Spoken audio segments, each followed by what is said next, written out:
Hilder. We're combining in Farragut, Iowa. John Hawley, this is my brother Charles Hawley. And we live around the Auburn, Nebraska area. Rob Usingay in Cisco, Illinois. My name's Tom Reichling. I live in Darlington, Wisconsin. My name's Jim Richards, and we're south of Topeka, Kansas. My name is Wes McNulty, and we farm just outside of Pine Bluff, Arkansas. My name is Randy Flora. We're in Carroll County, Indiana. Mike Birkin, Clinton, Iowa. I'm Leroy Johnson. I live near Leroy, Minnesota. My name is Dick Gertson, and I farm with my partner Jim Ince. We have a partnership west of Beatrice. Well, we're like everybody else. We started to see a lot of the butt shelling that everybody's concerned with in corn. Just seem to be losing a lot of corn in the field each and every year. As the technology changes, we got drier and drier corn every year, and of course harvest speeds up for everybody, bigger equipment and larger capacity, so faster ground speeds mean you just had to be more aggressive with the corn, and just concerned about losing so much of it at the rolls and on the deck plates.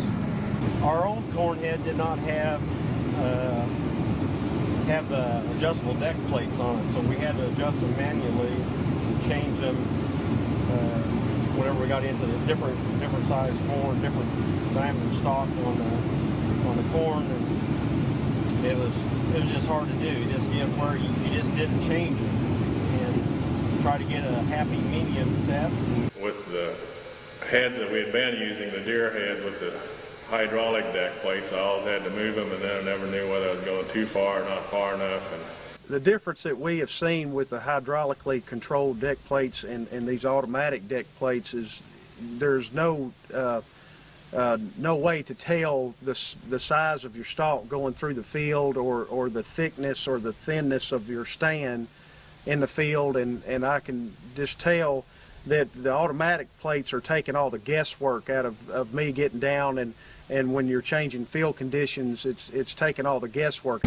I'm happy to get away from the hydraulic deck plates. You no longer have to question yourself, am I doing the right thing as far as width, and it's something you just no longer think about. You just simply let the head do its own thing with the deck plates. I tell you what, after running a corn head that had the hydraulic deck plates on it, we demoed one, and after seeing this one that self-aligns itself or self-adjusts itself, I tell you what, there's no comparison. I mean, there is no comparison. 2 years ago we ran 2 combines, and I ran the one with the hydraulic deck plates, and I found myself not getting them narrowed up quick enough on the sandy knolls, and I would look down and we were shelling corn like crazy. The ground would be just covered with corn, and I would go beside the Drago and look at it. It was just, you had to look to see a kernel on the ground. I think it's just a huge reduction because, well, and that depends on hybrids too, but this hybrid right here, it's testing right at 15%. I just don't see any kernels of corn laying down there around my gathering chains or anything. Sometimes you'll see kernels of corn around the gathering chains, but on this, there's none. Well, you get some shelling, there's no doubt about that, but very limited on this Drago head. We make a lot of fodder bales because we got a lot of cattle, so we take a lot of fodder off, and you can tell, you go through those fields, I mean, there's no corn left. I mean, I've had many comment, guys that have round baled, said they can't find any corn on the ground, so we're real happy with that.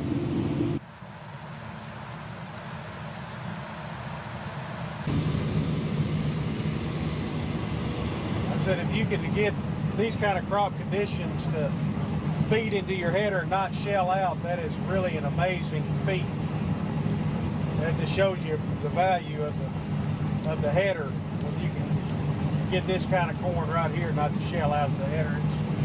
It's 12.9%, 200 bushel corn, and you're just not shelling anything out of the header. That's amazing. It's running real well. I think the dry corn, we've been shucking corn 12–13%, and I think the deck plates are definitely saving us some corn. and they're adjusted all the time. That's the nice part about it. You don't have to mess with your hydraulic adjustments, and just makes it a lot simpler for the operator, and you don't see near as much corn on the ground either. Especially with the fully adjustable plates, I was just ecstatic with it. First thing I noticed is the stalk and the ear comes so much farther back in the rolls before it is drugged down, and that's just a good thing there.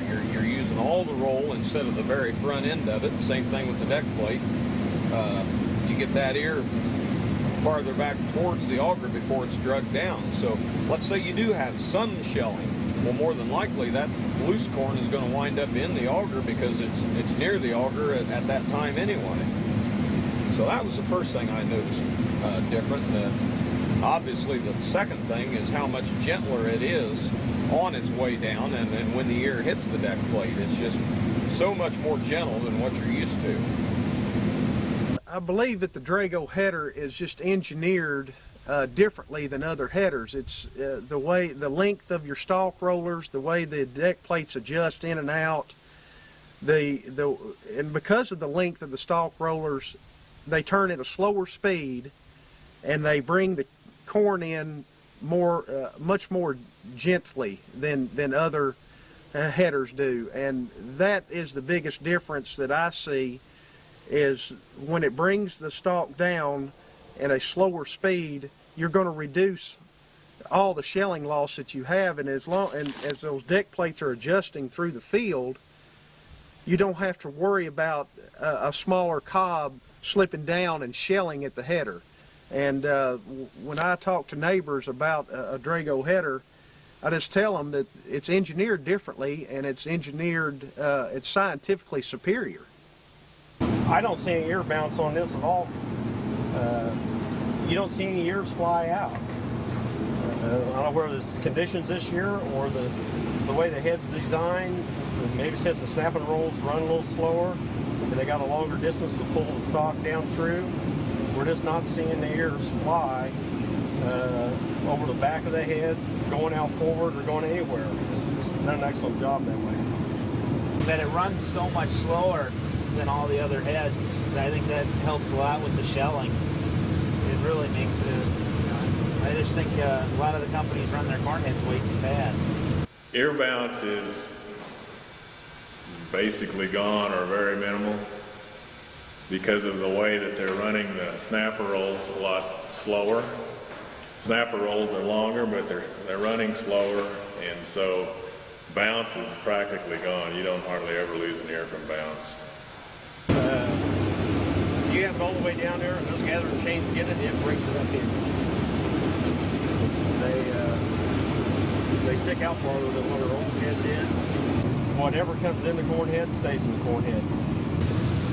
In our wet corn, it really works great because it pulls the whole stalk and all the leaves down through the snapping roll, and none of that green stuff is going through the combine. I talked to my combine dealer, and he was talking about, like I said, this is Massey Combine. He had customers who have a Massey Combine who are running their old International head. He said that they were running so slow this fall because of all the trash they had going through the combine out of their International head. And I just don't have any. I mean, there's nothing coming out. When the corn is green, you see a few husks and corn cobs coming out the back, and that's it. I think it's taking less trash in the machine than our John Deere 12-row used to. If you look down toward the auger, all you're going to see is ears and a little husk coming through. That's the best part of the head. The combine has to do less work, get cleaner corn in the bin. The Drago head